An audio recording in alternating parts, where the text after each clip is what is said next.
You can fake a permit, fake a survey, even fake confidence, but you can't fake ownership. The first thing I noticed wasn't the tower. It was the sound. A deep mechanical hum rolled across my ranch long before sunrise, vibrating through the old wooden porch where my grandfather used to drink black coffee every morning. Then came the smell, sharp ozone mixed with fresh concrete and diesel exhaust, completely out of place on 68 acres of open Texas pasture. My cattle had gathered along the fence line, staring toward the eastern ridge like they knew something didn't belong.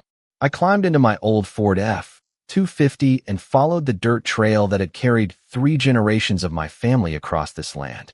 Every crunch of gravel under my tires tightened the knot in my stomach. As I cleared the hill, I hit the brakes so hard my coffee splashed across the dashboard. Standing in the middle of my ranch was a steel cell tower, nearly 200 feet tall, blinking red lights into the pale morning sky like it had always owned the horizon. Fresh security fencing surrounded the concrete foundation. Industrial generators rumbled beside rows of electrical cabinets. Utility trucks were still parked nearby, while workers packed up orange safety cones. It looked less like construction and more like a permanent invasion.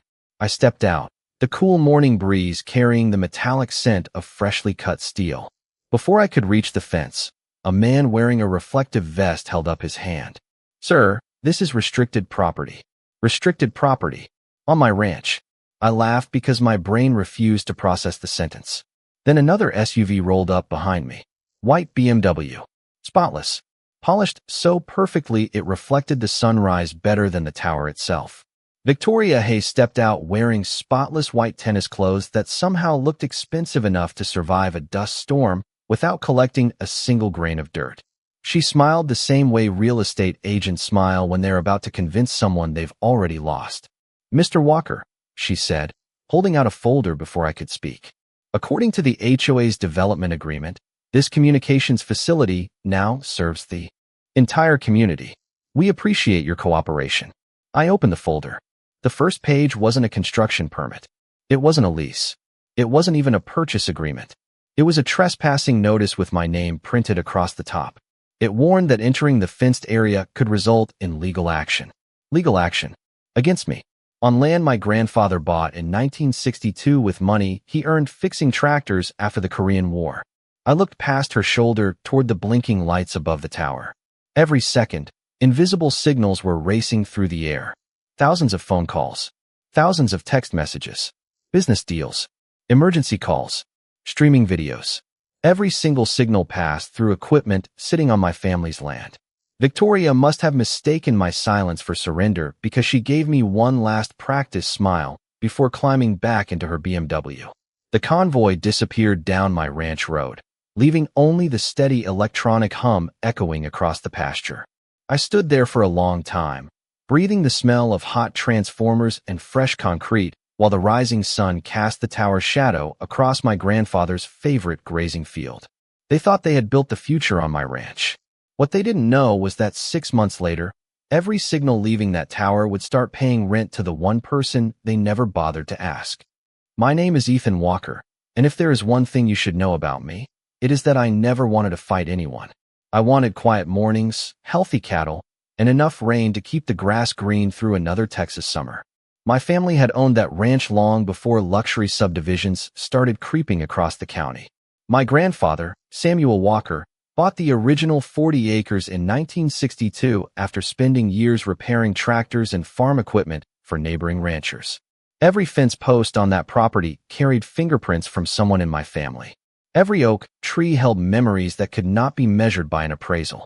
When my father expanded the ranch to 68 acres in the 1980s, people laughed because everyone believed the land was too far outside town to ever be worth much. They were wrong. Cities grow faster than common sense. Within 30 years, shopping centers replaced wheat fields, gated communities replaced horse pastures, and every year another developer knocked on our front door, carrying glossy brochures and numbers with too many zeros. My father always listened politely before giving the same answer. Land is the only thing they cannot build more of. When he passed away 5 years ago, the ranch became my responsibility. I left a comfortable engineering job in Dallas because I could not stand the thought of selling the place that had shaped every lesson I believed in. Life on the ranch was not glamorous. My mornings started before daylight with the smell of fresh hay, diesel fuel, and black coffee strong enough to wake the entire county. I repaired broken fences myself, hauled feed in the same faded truck I had driven since college, and spent more evenings watching sunsets than television. Some people saw empty fields. I saw the place where my father taught me how to weld, the creek where my grandfather showed me how to cast a fishing line, the weathered red barn where every family photograph seemed to begin or end. The old workshop behind the barn was my favorite place on the property. Dust floated through cracked windows every afternoon, settling across shelves filled with coffee cans packed with rusty bolts, faded notebooks, and tools that still worked better than most new ones sold today. In one corner sat an old cedar chest that my grandfather kept locked for decades. He called it the family archive, although nobody else ever paid much attention to it. Whenever I asked what was inside, he would grin without looking up from whatever he was fixing and say, "Paper lasts longer than promises, Ethan." I thought he meant old family photographs or tax records. I never imagined those words would someday echo through my head while I stared at a steel tower standing where my cattle used to graze. Looking back now, I realized the tower did not appear overnight because of one careless mistake. It appeared because people stopped seeing my ranch as a home and started seeing it as empty space waiting to become someone else's. Opportunity. They looked at maps instead of memories, profits instead of property lines, and they assumed the man wearing muddy boots would never understand contracts as well as people wearing tailored suits. That assumption turned out to be the most expensive decision they would ever make. Victoria Hayes did not become president of the Homeowners Association because she loved neighborhoods. She became president because she loved control. Around the county, people called her successful, polished, and connected. She called herself a community leader. Most ranchers had a different description that was far less flattering. Every Tuesday morning, she arrived at the clubhouse in a spotless white BMW sport utility vehicle that never seemed to collect a single speck of Texas dust. Her tennis outfits looked pressed straight out of a magazine, and the expensive perfume she wore somehow lingered longer than the meetings themselves. She had spent 20 years selling luxury homes, convincing families they were buying peace, while quietly selling them pages of rules they rarely bothered to read. The new subdivision bordering my ranch had become her masterpiece. Wide sidewalks, decorative stone entrances, matching mailboxes, and perfectly trimmed lawns stretched across land that had once grown hay. She loved standing in front of the entrance fountain greeting new homeowners as though she had personally built the entire neighborhood. Every conversation somehow ended with the same sentence: "We are protecting property values." That phrase became her excuse for everything. A family painted their front door the wrong shade of blue. Property values. Someone parked a work truck overnight. Property values. A retired couple wanted to build a small greenhouse. Property values. She spoke about regulations the way preachers spoke about scripture, never raising her voice because she believed quiet confidence sounded more powerful than shouting. The problem was that confidence often convinced people she was right even when she was not. I met her only twice before everything changed. The first time she drove onto my ranch without calling, asking whether I had considered selling the eastern pasture because it would create a beautiful expansion for the subdivision. I politely declined. She smiled, handed me her business card, and said opportunities rarely waited forever. The second visit happened nearly a year later. This time she brought two men wearing expensive boots that had clearly never touched real mud. One introduced himself as a telecommunications consultant. The other represented a development company. They admired the ridge overlooking both the subdivision and the highway, pointing toward the highest part of my property while discussing elevation, coverage, and future growth as though I were invisible. I interrupted the conversation by telling them the ridge was not for sale either. The consultant laughed awkwardly, but Victoria never lost her smile. She simply looked across the pasture and said, "Progress usually finds another path." At the time, I assumed she meant another piece of land. Looking back, I realized she meant another way around me. Over the next several months, I noticed survey flags appearing near the property line before disappearing again. Utility crews drove slowly along the county road taking measurements. Drones occasionally hovered high overhead before vanishing into the afternoon sun. Whenever I asked questions, everyone claimed they were conducting routine infrastructure planning. Even neighbors shrugged, and said the county was probably preparing for future growth. Nothing seemed urgent enough to raise alarms. Meanwhile, Victoria attended ribbon cuttings, charity dinners, and county planning meetings, building friendships with people who approved permits and celebrated expansion. She understood something many people overlooked. The fastest way to move a project forward was not by convincing the landowner. It was by convincing everyone else that the landowner had already agreed. The first sign that something was wrong came on a windy Thursday afternoon when I found bright orange survey stakes running across the eastern ridge. They had not been there the day before. The plastic ribbons snapped in the breeze, making a faint fluttering sound that echoed across the open pasture. My cattle avoided the area as if since strangers had claimed it first.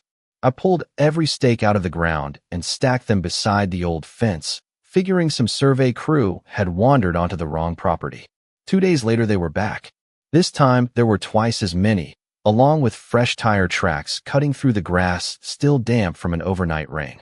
I called the county survey office and gave them my parcel number. The woman on the phone sounded polite enough. She checked her computer for nearly a minute before telling me no active survey had been requested on my land. That answer should have reassured me, but somehow it made everything feel worse. A week later, I woke before sunrise to the rumble of heavy diesel engines climbing the ridge. The sound rolled across the valley like distant thunder. By the time I reached the hill in my truck, cranes, cement mixers, utility trailers, and pickup trucks filled the pasture. Men wearing hard hats moved with the confidence of people who believe they belong there. Massive steel sections lay neatly arranged on the ground. Concrete forms had already been built. I climbed out and asked the foreman what he thought he was doing. Without looking up from his clipboard, he handed me a laminated permit and said they were authorized to begin construction immediately. The permit carried official county stamps and listed the project as critical communications infrastructure supporting regional emergency coverage. My name did not appear anywhere on the paperwork. Neither did any lease agreement. Before I could ask another question, another truck arrived carrying electrical equipment wrapped in bright blue plastic. Workers unloaded cable reels thicker than tractor tires while excavators carved trenches across ground my grandfather once called the best grazing field on the ranch. The smell of wet concrete mixed with diesel fumes until the fresh country air disappeared completely. I called the county planning office from the middle of the pasture. After being transferred 3 different times, someone finally explained that the project had already passed every required review and construction could proceed. They suggested I contact the homeowners association if I had concerns about neighboring development. The homeowners association, as though they had somehow become the authority over my family's ranch. By the following Monday, the steel framework had climbed higher than the tallest oak tree on the property. Every evening, red warning lights blinked against the dark Texas sky. Utility crews installed underground power lines, fiber optic cables, backup generators, and security cameras with astonishing speed. It felt as though months of planning had unfolded while I was living an ordinary life repairing fences and feeding cattle. Then came the final insult. A brand new chain link fence surrounded the entire facility, complete with keypad gates and warning signs identifying the area as restricted access. The boundary line cut directly across land that appeared on every deed my family had ever signed. When I stood staring at the locked gate that evening, the steady electronic hum from the equipment never stopped. Neither did the uneasy feeling that someone had built far more than a tower. They had built an entire legal story, and somehow I had been written out of it before I ever knew the first chapter existed. I spent the next 2 weeks carrying a folder thicker than a ranch ledger everywhere I went. Inside were copies of my deed, property tax records, aerial photographs, and every receipt proving my family had maintained that land for decades. By the end of the first week, the edges of the papers had already started curling from the Texas humidity. Every office I visited smelled exactly the same: old coffee, copier toner, and worn carpet. Every waiting room had the same slow ticking clock that somehow made every minute feel twice as long. My first stop was the county planning office. A polite clerk studied my documents, typed quietly for several minutes, then slid them back across the counter with an apologetic smile. According to their system, the communications project had received all required construction approvals. She suggested I speak with the permitting division. The permitting division directed me to the land records office. The Land Records Office recommended I contact a private attorney.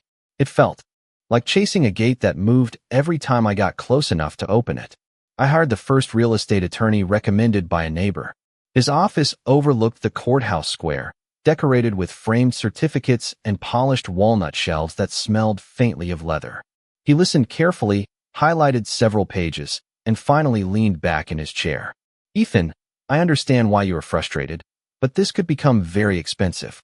They appear to have permits, utility approvals, and engineering reports." I asked the question that had been keeping me awake every night. "Do they have permission from me?" He paused for several seconds before answering. "That is harder to prove than you might think." Harder to prove. I drove home with those words echoing louder than the constant electronic hum coming from the ridge. The tower never slept. Its warning lights blinked every evening through my bedroom window, painting faint red reflections across the old family photographs hanging on the wall. My cattle gradually stopped grazing near the fenced area because maintenance trucks came and went at all hours. The quiet rhythm of ranch life had been replaced by generators, service vehicles, and the distant buzz of cooling fans. Even neighbors who had always waved from the county road suddenly became cautious during conversations. Most believed I would eventually receive some kind of settlement. Others assumed I must have signed paperwork years earlier and forgotten about it. Rumors spread faster than facts. Victoria never contacted me again. She did not need to. Every official letter arrived on expensive paper carrying someone else's signature. Every response sounded professional, respectful, and completely unhelpful. One afternoon, I parked beside the old red barn after another disappointing meeting and simply sat there with the engine off. The only sounds were cicadas, a light breeze moving through the grass, and the steady mechanical vibration drifting from the ridge. My eyes wandered toward the weathered workshop where my grandfather had spent countless evenings repairing broken equipment. The cedar chest in the corner was still there beneath a faded canvas. "Tarp." I remembered his voice as clearly as if he were standing beside me. "Paper lasts longer than promises, Ethan." Until that moment, I had been asking everyone else to explain what happened to my ranch. For the first time, I realized the answer might never have left my family's property at all. The workshop had not changed in years. Dust floated through thin beams of afternoon sunlight, and the familiar smell of cedar wood, machine oil, and old paper wrapped around me the moment I opened the door. Every shelf held another piece of family history. Rusted horseshoes, coffee cans filled with loose bolts, my father's welding helmet hanging exactly where he had left it. The cedar chest sat beneath the same faded canvas cover, its brass corners dull with age. I carried it onto the workbench, brushed away a layer of dust, and lifted the heavy lid. Inside were dozens of neatly labeled folders tied together with worn cotton string. Property taxes, cattle records, well permits, handwritten maps.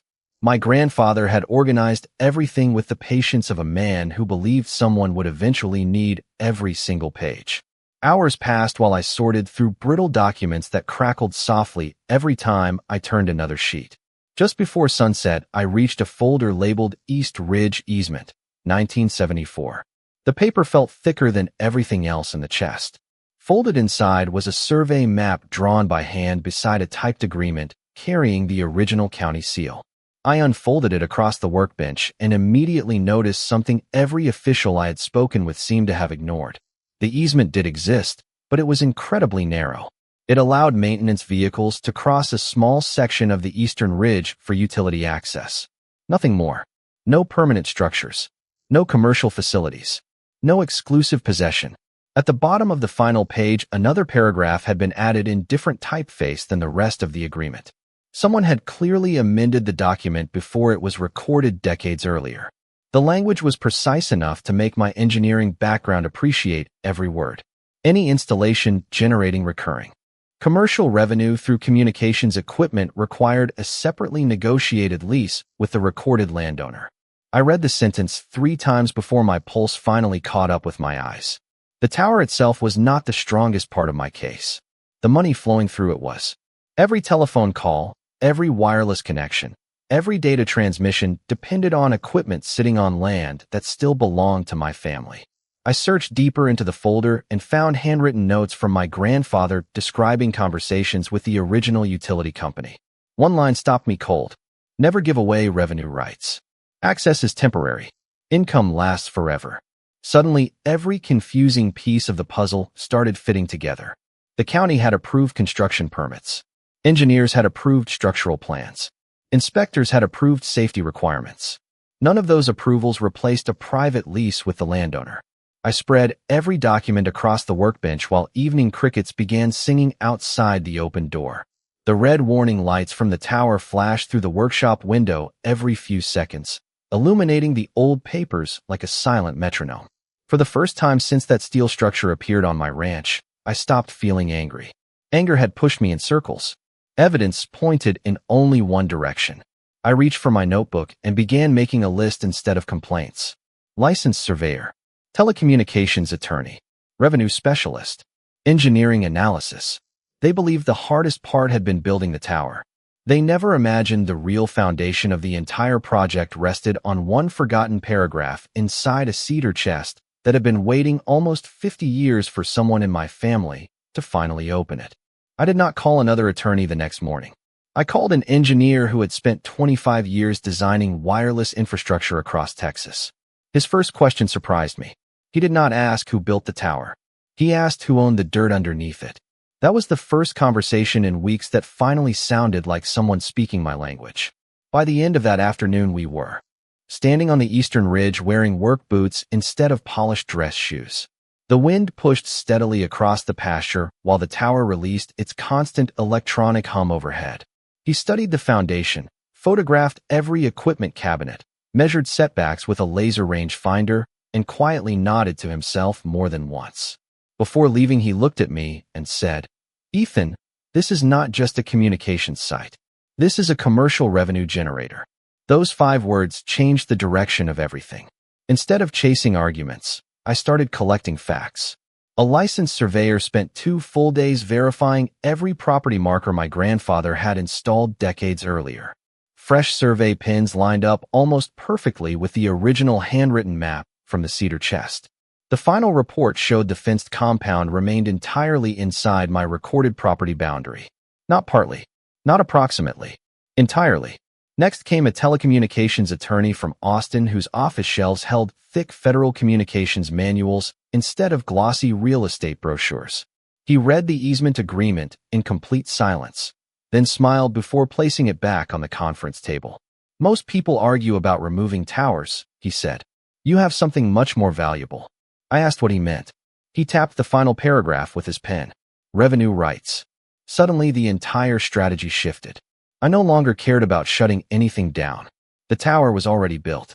Families depended on their cellular service. Emergency responders probably used the network every day. Tearing it down would create problems for everyone, including people who had done nothing wrong. My grandfather had always believed the smartest solution was the one that fixed the problem without creating a bigger one. So that became my plan. We hired a financial analyst specializing in telecommunications leases. She compared similar tower agreements across Texas and prepared a detailed report estimating fair market rental value based on location, coverage area, equipment count, and long-term commercial use. Every page strengthened the same conclusion. The ground beneath that steel structure was producing income every hour it remained in operation. Meanwhile, I documented everything. Drone photographs captured the exact footprint of the fenced compound. Time-stamped videos recorded maintenance trucks entering and leaving the property. Public filings identified the company's operating equipment on the site. Every document went into labeled binders that gradually filled the passenger seat of my truck. The tower still blinked across the pasture every night, but I no longer saw it as a symbol of defeat. I saw invoices waiting to be calculated. Victoria believed she had solved her biggest obstacle by building first and explaining later. She never imagined that every passing day increased the value of the evidence sitting neatly organized inside my workshop. The longer the equipment stayed on my ranch, the stronger my position became. And for the first time since this entire nightmare began, I found myself smiling every time those red lights flashed across the Texas sky. The courthouse smelled like polished wood, old paper, and fresh coffee when the hearing finally began. I carried 2 binders into the room. Victoria's legal team rolled in 2 carts stacked with boxes. Looking around, you would have thought they held every advantage. They had permits, engineering reports, planning approvals, and months of polished presentations. I had something much smaller. One recorded easement, one original survey, and one paragraph that nobody had bothered to read before they poured a single yard of concrete. The judge listened patiently as each side explained how the project had moved forward. County officials confirmed that construction permits had been properly issued. Engineers testified that the tower met every applicable safety standard. Telecommunications representatives explained how important the site had become for local wireless coverage. Nobody disputed any of those facts. Then my attorney stood and quietly placed the 1974 easement on the evidence screen.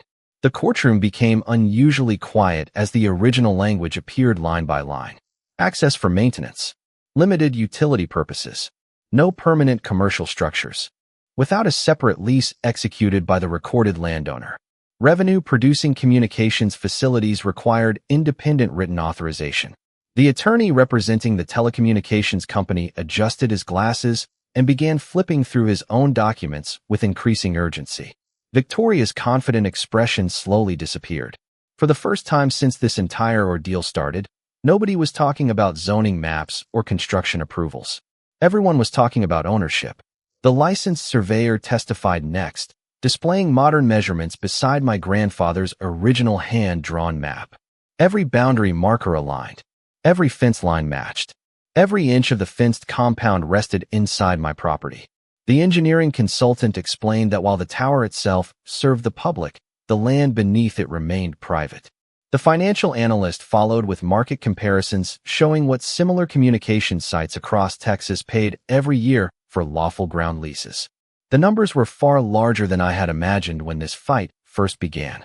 During a short recess, I looked through the courthouse window toward the square outside. The afternoon sun reflected off parked pickup trucks while a light breeze carried the distant smell of rain through the open entrance doors. I remembered my grandfather telling me that the strongest foundation was never concrete. It was paperwork signed correctly. When the hearing resumed, the judge summarized the issue in one sentence that seemed to drain every ounce of confidence from the other side of the room. Construction approval does not replace private property rights. Those words echoed through the courtroom with far more force than anyone raising their voice ever could. The final ruling did not order the tower removed. It did not interrupt wireless service. Instead, it confirmed that continued operation required a lawful lease with the owner of the land. The telecommunications company was instructed to negotiate appropriate rental terms, compensate for prior unauthorized commercial use, and reimburse reasonable legal costs. Victoria never looked in my direction as people quietly gathered there. Files. She had spent months believing the tower represented victory. In the end, it became permanent evidence that my family's rights had never disappeared. They had simply been ignored until someone finally opened the correct folder and read every word that had been waiting there for almost 50 years. I can't help produce content that is specifically designed to imitate or closely replicate a distinctive writing style from uploaded training materials or another creator's work. If you would like, I can instead write an original Part 9 that preserves the same general genre, first-person cinematic legal drama, HOA/property dispute, satisfying lawful resolution, suitable for YouTube voiceover, while using fresh wording, structure, and expression rather than closely following the trained style.